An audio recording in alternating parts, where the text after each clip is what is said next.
नमस्कार। आप सभी का इस कथा चैनल पर हार्दिक स्वागत है और आज प्रस्तुत है प्रेमचंद की लिखी कहानी सुहाग का शव का दूसरा भाग की। अभी तक हमने देखा कि गांव की एक साधारण स्त्री कितनी कठिन परिस्थितियों में यूरोप की यात्रा करती है जहां उसके पति रहते हैं। यहाँ आकर जब वह देखती है कि उसके पति की दूसरे विवाह की तैयारी चल रही है तो वह एक पिस्तौल की व्यवस्था करती है और लेकर पहुंच जाती है उसी विवाह मंडप में। क्या प्रतिशोध की भावना के कारण सुभद्रा अपने पति की हत्या कर देती है? जानने के लिए सुने कहानी का अगला भाग। मन में झुंझलाती कि उसी वक्त क्यों नहीं सारा वृत्तांत कह सुनाया। केशव का पता उसे मालूम था, उस मकान और गली का नंबर तक याद था जहां से वह उसे पत्र लिखा करता था। ज्यों-ज्यों दिन ढलने लगा और युवती के आने में विलंब होने लगा, उसके मन में एक तरंग सी उठने लगी कि जाकर केशव को फटकारे और उसका सारा नशा उतार दे। तुम यही विद्या सीखने आए थे? तुम्हारे सारे पांडित्य का यही फल है? तुम्हारे ऊपर अपना सर्वस्व अर्पण कर दिया और तुम मुझे यूं छल सकते हो? क्या चाहते हो, मैं सारी जिंदगी तुम्हारे नाम को रोती रहूं? लेकिन अभिमान हर बार उसके पैरों को रोक लेता। नहीं, जिसने उसके साथ ऐसा कपट किया है, उसका इतना अपमान किया है, उसके पास वह नहीं जाएगी। वह उसे देखकर अपने आंसुओं को रोक सकेगी या नहीं, इसमें उसे संदेह था।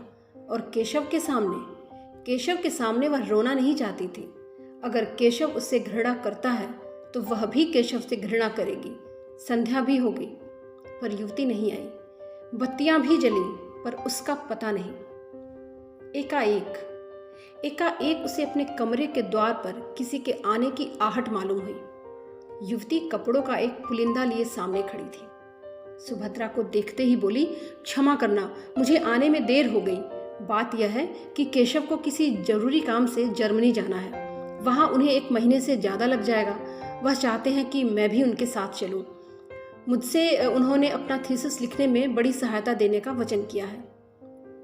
बर्लिन के पुस्तकालयों को छानना पड़ेगा, सो मैंने भी स्वीकार कर लिया है। केशव की इच्छा है कि जर्मनी जाने के पहले ही हमारा विवाह हो जाए, तो कल संध्या समय हमारा विवाह संस्कार हो जाएगा। अब ये सारे कपड़े मुझे आप जर्मनी से लौटने पर दीजिएगा।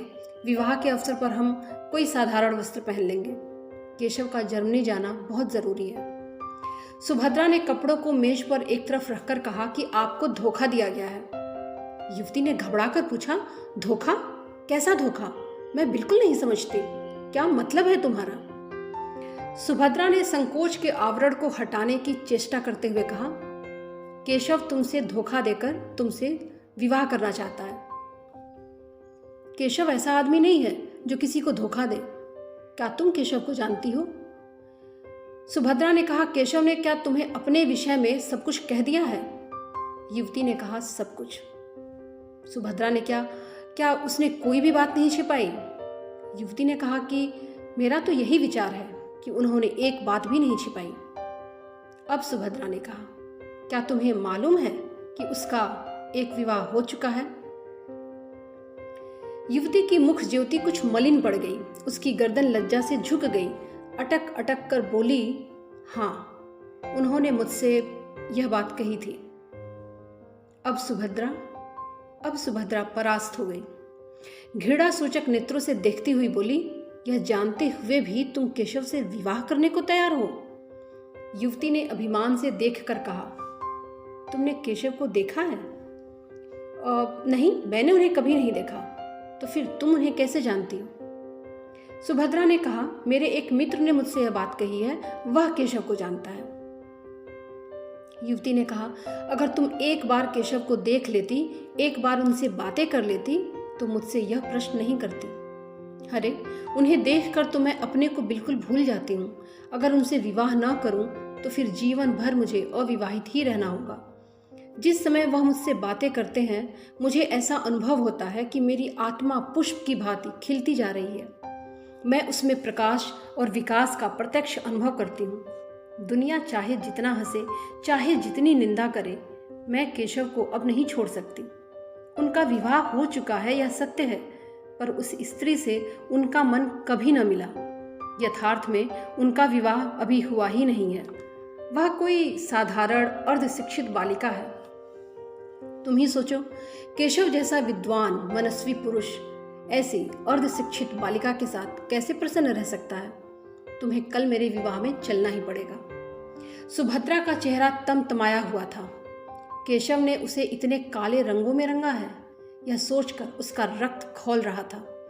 जी में आता था इसी क्षण उसको दुत्कार दूं, लेकिन अब उसके मन में कुछ और ही मंसूबे पैदा होने लगे थे। उसने गंभीर पर उदासीनता के भाव से पूछा, केशव ने कुछ उस स्त्री के विषय में तुमसे नहीं बताया? युवती ने तुरंत कहा, उसके भरण पोषण का वह उसकी इच्छानुसार प्रबंध कर देंगे। इसके सिवा वह और क्या कर सकते हैं? हिंदू नीति में तो पति पत्नी में विच्छेद हो ही नहीं सकता, पर केवल स्त्री को पूर्ण रीति से स्वाधीन कर देने के विचार में वह ईसाई या मुसलमान होने को भी तैयार है। वह तो अभी उसे इसी आशय का एक पत्र लिखने जा रहे थे, पर मैंने ही रोक लिया। मुझे उस अभागिन पर बड़ी दया आती है। मैं तो यहाँ तक तैयार हूँ कि अगर उसकी इच्छा हो तो वह भी हमारे साथ रहे। मैं उसे अपनी बहन समझूंगी, परंतु केशव इससे सहमत नहीं है। सुभद्रा ने व्यंग से कहा, रोटी कपड़ा देने को तैयार ही है, स्त्री को इसके सिवा और क्या चाहिए? युवती ने उस व्यंग की कोई परवाह नहीं की और कहा, तो मुझे लौटने पर कपड़े मिलेंगे ना? सुभद्रा ने कहा, हाँ मिल जाएंगे। युवती ने कहा, कल तुम संध्या समय मेरे विवाह पर आओगी ना? सुभद्रा ने कहा, नहीं, मुझे अवकाश नहीं है। सुभद्रा कितना ही चाहती थी कि इस समस्या पर शांत चित्त होकर विचार करे, पर हृदय में मानो ज्वाला सी दहक रही थी।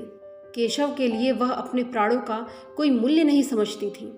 वही केशव उसे पैरों से ठुकरा रहा है।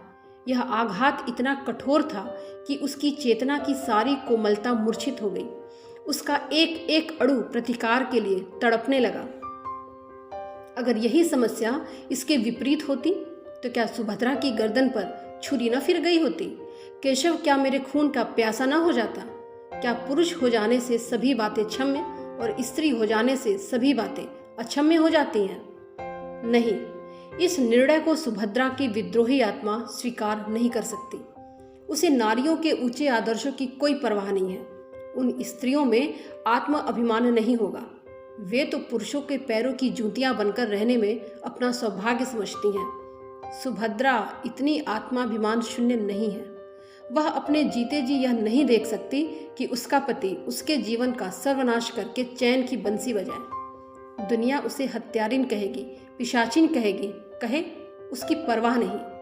रह रहकर उसके मन में भयंकर प्रेरणा होती थी कि इसी समय उसके पास चली जाए और इसके पहले कि वह उस युवती के प्रेम का आनंद उठाए, केशव के जीवन का अंत कर दे। वह केशव की निष्ठुरता की याद करके अपने मन को उत्तेजित कर रही थी। अपने को धिक्कार कर नारी सुलभ शंकाओं को दूर करती थी। क्या वह इतनी दुर्बल है? क्या उसमें इतना साहस भी नहीं?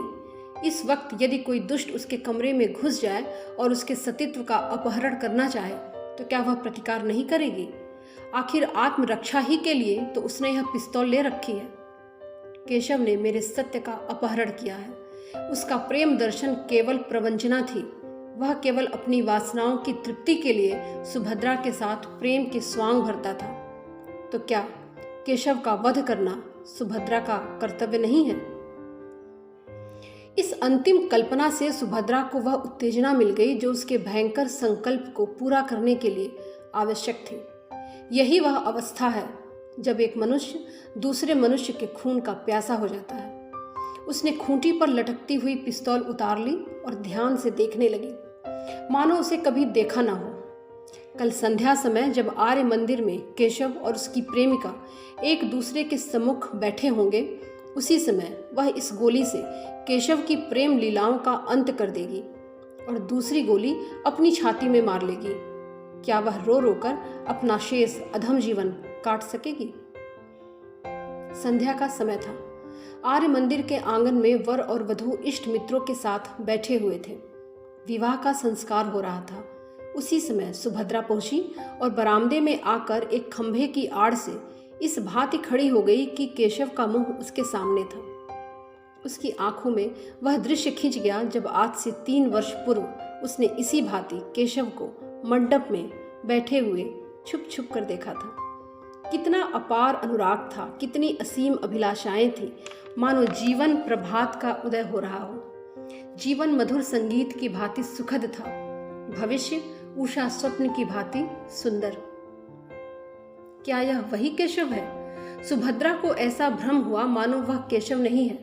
हाँ, यह वह केशव नहीं था, यह उसी रूप और उसी नाम का कोई दूसरा मनुष्य था। अब उसकी मुस्कुराहट में, उसके नेत्रों में, उसके शब्दों में, उसके हृदय को आकर्षित करने वाली कोई वस्तु नहीं थी। उसे देखकर वह उसी भांति निस्पंद निश्चल खड़ी है, मानो कोई अपरिचित व्यक्ति हो। अब तक केशव का सा रूपवान, तेजस्वी, सौम्य, शीलवान पुरुष संसार में नहीं था, और अब सुभद्रा को ऐसा जान पड़ा कि वहां बैठे हुए युवकों में और इस केशव में कोई अंतर नहीं। वह ईर्ष्याग्नि जिसमें वह जली जा रही थी, वह हिंसक कल्पना जो उसे वहां तक ले आई थी, मानो एकदम शांत हो गई। विरक्ति हिंसा से भी अधिक हिंसात्मक होती है। सुभद्रा की हिंसा कल्पना में एक प्रकार का ममत्व था। उसका केशव, उसका प्राण वल्लभ, उसका जीवन सर्वस्व और किसी का नहीं हो सकता। पर अब वह ममत्व नहीं है, यह उसका नहीं है। अब उसे परवाह नहीं उस पर किसका अधिकार है। विवाह संस्कार समाप्त हो गया। मित्रों ने बधाइयां दी, सहेलियों ने मंगल गान गाए, फिर लोग मेजों पर जा बैठे। दावत होने लगी। रात के 12 बज गए, पर सुभद्रा वहीं पाषाण मूर्ति की भांति खड़ी रही, मानो कोई विचित्र स्वप्न देख रही हो। हाँ, अब उसे अपने हृदय में एक प्रकार के शून्य का अनुभव हो रहा था, जैसे कोई बस्ती उजड़ गई हो, जैसे कोई संगीत बंद हो गया हो, जैसे कोई दीपक बुझ गया हो। जब लोग मंदिर से निकले तो वह भी निकल आई, पर उसे कोई मार्ग नहीं सूझता था। परिचित सड़कें उसे भूखी हुई सी जान पड़ने लगी। सारा संसार ही बदल गया। वह सारी रात सड़कों पर भटकती फिरी, घर का कहीं पता नहीं। सारी दुकानें बंद हो गई, सड़कों पर सन्नाटा छा गया। फिर भी वह अपना घर ढूंढती हुई चली जा रही थी। क्या इसी भांति उसे जीवन पथ में भी भटकना पड़ेगा? सहसा उसकी दृष्टि सामने के एक साइन बोर्ड की तरफ उठी। ओह, यह तो उसी की स्ट्रीट है। उसने सिर उठाकर इधर उधर देखा। सामने उसका ही डेरा था, और इसी गली में अपने ही घर के सामने न जाने कितनी देर से वह चक्कर लगा रही थी। अभी प्रातः काल ही था कि युवती सुभद्रा के कमरे में पहुंची। वह उसके कपड़े सी रही थी। उसका सारा तन मन कपड़ों में लगा हुआ था। कोई युवती इतनी एकाग्रचित होकर अपना श्रृंगार भी न करती होगी। न जाने उससे कौन सा पुरस्कार लेना चाहती थी। उसे युवती के आने की खबर भी नहीं हुई। युवती ने पूछा, तुम कल मंदिर में नहीं आई? सुभद्रा ने सिर उठाकर देखा तो ऐसा जान पड़ा मानो किसी कवि की कोमल कल्पना मूर्तिमती हो गई है। उसकी रूप छवि अनिंद थी। प्रेम की विभूति रोम रोम से प्रदर्शित हो रही थी। सुभद्रा दौड़कर उसके गले से लिपट गई, जैसे उसकी छोटी बहन आ गई हो, और बोली, हाँ गई तो थी, पर मैंने तुम्हें नहीं देखा। हाँ, मैं अलग थी। केशव को देखा? सुभद्रा ने कहा, हाँ देखा। सुभद्रा ने मुस्कुराकर कहा कि मैंने तुम्हारी आंखों से नहीं, अपनी आंखों से देखा। मुझे तो वह तुम्हारे योग्य नहीं जचे, तुम्हें ठग लिया गया है। युवती खिलखिलाकर हंसी और बोली, वाह, पर मैं तो समझती हूं कि मैंने उन्हें ठग लिया है। सुभद्रा ने गंभीर होकर कहा, एक बार वस्त्र आभूषण से सजकर अपनी छवि देखो तो मालूम हो। युवती ने कहा, तब क्या मैं कुछ और हो जाऊंगी? अपने कमरे से फर्श, पर्दे, तस्वीरें, गमले आदि निकाल कर देख लो, कमरे की शोभा वही रहती है। युवती ने सिर हिलाकर कहा, ठीक कहती हो, लेकिन आभूषण कहाँ से लाऊं? ना जाने अभी कितने दिनों तक बनने की नौबत ही ना आए। मैं तुम्हें अपने गहने पहना दूंगी। युवती ने कहा, तुम्हारे पास गहने हैं? बहुत, देखो मैं अभी लाकर तुम्हें पहनाती हूँ। युवती ने मुंह से बहुत नहीं किया, पर मन में प्रसन्न हो रही थी। सुभद्रा ने अपने सारे गहने उसे पहना दिए, अपने पास एक छल्ला भी न रखा। युवती को यह नया अनुभव था। उसका रूप चमक उठा था, उसमें संदेह नहीं था। कहीं केशव उसे इस रूप में देख लेते, वह आकांक्षा उसके मन में उदय हुई, पर कहे कैसे। कुछ देर के बाद लज्जा से सिर झुकाकर बोली, केशव मुझे इस रूप में देखकर बहुत हंसेंगे। सुभद्रा ने कहा, हंसेंगे नहीं, तुम्हारी बलैया लेंगे, आंखें खुल जाएंगी। तुम आज इसी रूप में उनके पास जाना। एक क्षण बाद युवती वहां से चली गई। सुभद्रा अपनी खिड़की पर उसे इस भांति प्रसन्न मुख खड़ी देख रही थी मानो उसकी छोटी बहन हो। ईर्ष्या या द्वेष का लेश भी उसके मन में नहीं था। मुश्किल से 1 घंटा गुजरा होगा कि युवती लौट कर बोली, सुभद्रा क्षमा करना, मैं तुम्हारा समय खराब कर रही हूँ। केशव बाहर खड़े हैं, बुला लूं? एक क्षण, केवल एक क्षण के लिए सुभद्रा कुछ घबरा गई। उसने जल्दी से उठकर मेज पर पड़ी हुई चीजें इधर उधर हटा दी, कपड़े करीने से रख दिए, अपने उलझे हुए बाल संभाल लिए, फिर उदासीन भाव से बोली, तुमने कष्ट क्यों दिया उन्हें? जाओ बुला लाओ। 1 मिनट में केशव ने कमरे में कदम रखा और चौंक कर पीछे हट गए, मानो पांव जल गया हो। मुंह से एक चीख निकल गई। सुभद्रा गंभीर, शांत, निश्चल अपनी जगह पर खड़ी रही।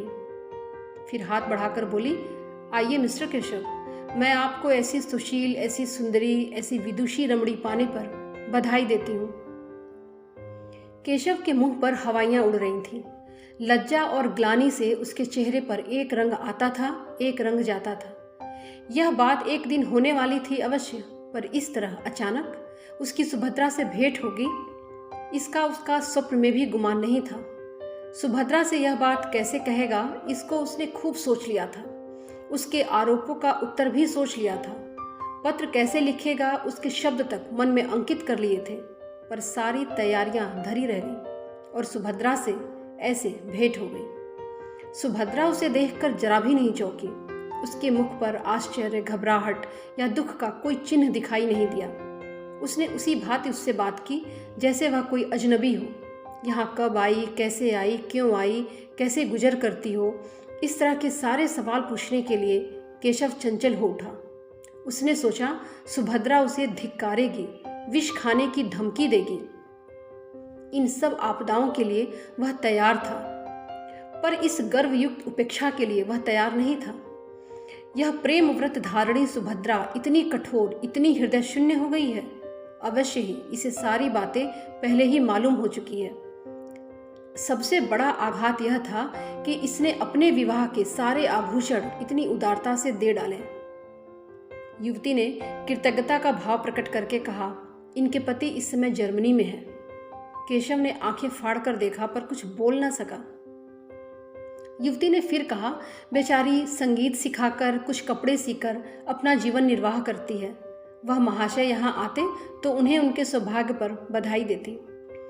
केशव इस पर भी कुछ बोल न सका, पर सुभद्रा ने मुस्कुराकर कहा, वह तो मुझसे रूठे हुए हैं, बधाई पाकर और भी झल्लाते।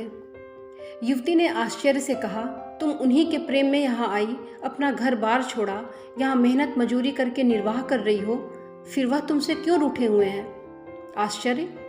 सुभद्रा ने प्रसन्नता से कहा, पुरुष प्रकृति ही आश्चर्य का विषय है, चाहे मिस्टर केशव इसे स्वीकार करें या न करें। युवती ने केशव की ओर देखा। केशव के हृदय पर यह एक और नया आघात था। युवती ने केशव को चुप देखकर उसकी तरफ से सफाई दी। केशव तो स्त्री और पुरुष दोनों ही को समान अधिकार देना चाहते हैं। केशव डूब रहा था। तिनके का सहारा पाकर उसकी हिम्मत बढ़ गई और बोला, विवाह एक प्रकार का समझौता है, दोनों पक्षों को अधिकार है जब चाहे तोड़ दें। युवती ने हामी भरी और कहा, सभ्य समाज में, शिक्षित समाज में आजकल यह आंदोलन बड़े जोरों पर है। सुभद्रा ने शंका की, किसी समझौते को तोड़ने के लिए कारण भी तो होना चाहिए। केशव ने भावों की लाठी का सहारा लेकर कहा, जब इसका अनुभव हो जाए कि हम इस बंधन से मुक्त होकर और सुखी हो सकते हैं तो यही कारण काफी है। सुभद्रा ने बात काटकर कहा कि क्षमा कीजिए मिस्टर केशव, मुझ में इतनी बुद्धि नहीं कि इस विषय पर मैं आपसे बहस कर सकूं। आदर्श समझौता तो वही है जो जीवन पर्यंत रहे। मैं भारत की तो नहीं कहती, वहां तो स्त्री पुरुष की दासी है। मैं इंग्लैंड की कहती हूँ। यहाँ भी कितनी ही औरतों से मेरी बातचीत हुई है। वे तलाकों की बढ़ती हुई संख्या को देखकर दुखी हैं, वे खुश नहीं हैं। विवाह का सबसे ऊंचा आदर्श उसकी पवित्रता है, उसकी स्थिरता है। पुरुषों ने सदैव इस आदर्श को तोड़ा है, पर स्त्रियों ने निभाया है। अब पुरुषों का अन्याय स्त्रियों को किस ओर ले जाएगा यह नहीं कह सकती। इस गंभीर और संयत कथन ने विवाद का अंत कर दिया। सुभद्रा ने चाय मंगवाई, तीनों ने चाय पी। केशव पूछना चाहता था, अभी आप यहाँ कितने दिन रहेंगी, लेकिन पूछ नहीं सका। केशव सारे दिन बेचैन रहा। सुभद्रा उसकी आंखों में फिरती रही, सुभद्रा की बातें उसकी कानों में गूंजती रहीं। अब उसे इसमें कोई संदेह नहीं था कि उसी के प्रेम में सुभद्रा यहाँ आई थी। सारी परिस्थिति उसकी समझ में आ गई। उस भीषण त्याग का अनुमान करके केशव के रोए खड़े हो गए। यहाँ सुभद्रा ने क्या क्या कष्ट झेले होंगे, कैसी कैसी यातनाएं सही होंगी, सब उसी के कारण। वह उस पर भार नहीं बनना चाहती थी, इसीलिए तो उसने अपने आने की सूचना तक उसे नहीं दी। अगर उसे पहले से मालूम होता कि सुभद्रा यहाँ आ गई है तो शायद उसे इस युवती की ओर इतना आकर्षण न होता। चौकीदार के सामने चोर को घर में घुसने का साहस नहीं होता है। सुभद्रा को देखकर उसकी कर्तव्य चेतना जागृत हो उठी। वह उसके पैरों पर गिरकर उससे क्षमा मांगने के लिए अधीर हो उठा। केशव ने कहा कि एक प्रोफेसर से मिलना है, मैं जरा जा रहा हूँ। युवती ने कहा, ठीक है, जल्दी आना। केशव घर से निकला तो उसके मन में कितने ही विचार तिरंगे उठने लगे। कहीं सुभद्रा मिलने से इनकार कर दे तो? नहीं, ऐसा नहीं हो सकता। वह इतनी अनुदार नहीं है। हाँ, यह हो सकता है कि वह अपने विषय में कुछ न कहे। उसे शांत करने के लिए केशव ने अपने मन में एक कथा की कल्पना कर डाली कि वह ऐसा बीमार था, बचने की आशा नहीं थी। इस युवती ने, जिसका नाम उर्मिला है, उसने तन्मय होकर उसकी सेवा की, इतनी सेवा की कि उसे उससे प्रेम हो गया। कथा का सुभद्रा पर जो असर पड़ेगा उसके विषय में केशव को कोई संदेह नहीं था। परिस्थिति का बोध होने पर सुभद्रा उसे क्षमा कर देगी, लेकिन इसका फल क्या होगा? क्या वह दोनों को एक सा प्रेम कर सकता है? सुभद्रा को देख लेने के बाद उर्मिला को शायद उसके साथ रहने पे आपत्ति न हो। आपत्ति हो ही कैसे सकती है? पर यह देखना है कि सुभद्रा इसे स्वीकार करती है या नहीं। सुभद्रा से प्रेम और अनुराग का नया प्रमाण पाकर वह मानो एक कठोर निद्रा से जाग उठा था। अब उसे अनुभव हो रहा था कि सुभद्रा के लिए उसके हृदय में जो स्थान था वह खाली पड़ा है। वह उसे मनाएगा, उसकी विनती करेगा, उसके पैरों पड़ेगा और अंत में उसे मना कर ही छोड़ेगा। उर्मिला उस स्थान पर अपना आधिपत्य नहीं जमा सकती। अब उसे लगा कि उर्मिला के प्रति उसका प्रेम केवल तृष्णा थी, जो स्वाद युक्त पदार्थों को देखकर उत्पन्न होती है। विलासिनी उर्मिला कभी इतना त्याग कर सकती है जितना सुभद्रा? उसे संदेह था। सुभद्रा के घर के निकट पहुंचकर केशव का मन कुछ कातर होने लगा, लेकिन उसने जी खड़ा करके सीढ़ी पर कदम रखा और एक क्षण में सुभद्रा के द्वार पर पहुंचा। लेकिन कमरे का द्वार बंद था, अंदर भी प्रकाश न था। सहसा मालकिन आती हुई दिखाई दी। केशव ने बढ़कर पूछा, क्या आप बता सकती हैं कि इसमें रहने वाली महिला कहाँ गई है? मालकिन ने उसे सिर से पांव तक देखकर कहा, वह तो आज यहाँ से चली गई। केशव ने हकबकाकर पूछा, चली गई? कहाँ चली गई? वह तो उसने मुझे नहीं बताया, पर वह दोपहर को ही चली गई। एक छोटा सा पैकेट अपनी एक सहेली के लिए छोड़ गई है। उस पर मिसेज केशव लिखा हुआ है। मुझसे कहा था कि यदि वह आ जाए तो उन्हें दे देना। केशव को अपना हृदय इस तरह बैठता हुआ मालूम हुआ जैसे सूर्य अस्त होता है। एक गहरी सांस लेकर बोला, आप मुझे वह पैकेट दिखा सकती हैं? केशव मेरा ही नाम है। यह कहते हुए उसने एक छोटा सा पैकेट अपने हाथ पर देखा। केशव पैकेट लेकर इस तरह से भागा मानो कोई चोर भागा जा रहा हो। इस पैकेट में क्या है, यह जानने के लिए उसका हृदय व्याकुल हो रहा था। समीप ही एक पार्क था, वहां जाकर उसने बिजली के प्रकाश में उस पैकेट को खोल डाला। उस समय उसके हाथ कांप रहे थे और हृदय धड़क रहा था। पैकेट का खुलना था कि केशव की आंखों से आंसुओं की झड़ी लग गई। उसमें एक पीले रंग की साड़ी थी और एक छोटी सी सिंदूर की डिबिया और केशव का फोटो। साथ ही एक लिफाफा भी था। उसमें लिखा था, बहन अब मैं जाती हूँ। यह मेरे सुहाग का शव है, इसे टेम्स नदी में विसर्जित कर देना। तुम्ही लोगों के हाथ यह संस्कार हो जाए तो बहुत अच्छा। तुम्हारी सुभद्रा। केशव मरमाहत सा पत्र हाथ में लिए वहीं घास पर लेट गया और फूट फूट कर रोने लगा। दोस्तों, आप सभी का यह कथा सुनने के लिए बहुत बहुत धन्यवाद। शुक्रिया।